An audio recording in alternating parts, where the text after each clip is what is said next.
Comment voir son aura? Alors, si tu es ici avec moi, tu te demandes si ce n'est pas réservé aux médiums ou aux personnes qui pratiquent l'énergie. Alors, tu peux voir ton aura en pratiquant, bien sûr.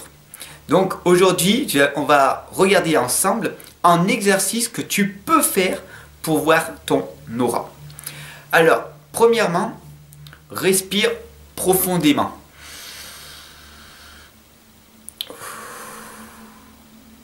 Pendant un petit moment, 3-10 minutes, une petite méditation,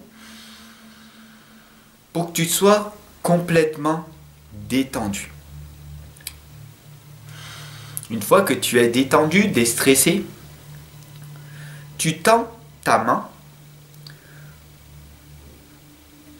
à la hauteur de tes yeux, à une distance comme si tu étais en train de lire un livre, entre 30 cm à 40 cm.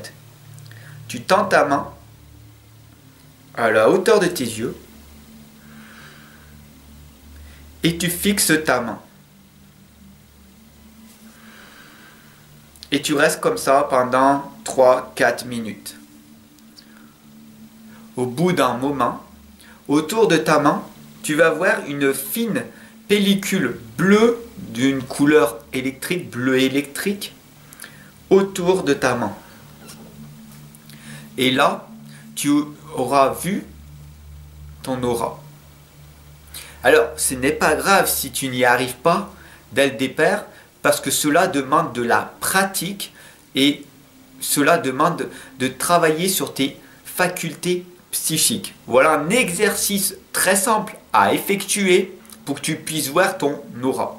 Si cet exercice t'a parlé, n'hésite surtout pas à partager, bien sûr à cliquer sur la cloche de notification pour ne pas rater les autres vidéos, les autres exercices que je vais te partager chaque jour à partir de 18 h. Bien sûr, tu peux retrouver mes guidances que je fais en permanence. Mais j'avais envie d'innover aujourd'hui et de te créer des exercices très simples à mettre en place pour que tu puisses toi aussi maintenant développer tes facultés psychiques. Alors, qu'est-ce que l'on a vu aujourd'hui dans cette mini capsule? D'ailleurs, il faut que tu passes à l'action, d'accord? Ce que je te propose, c'est de passer à l'action pour que tu puisses voir les résultats et me dire en commentaire si toi, tu as vu la fine pellicule bleue électrique autour de ta main.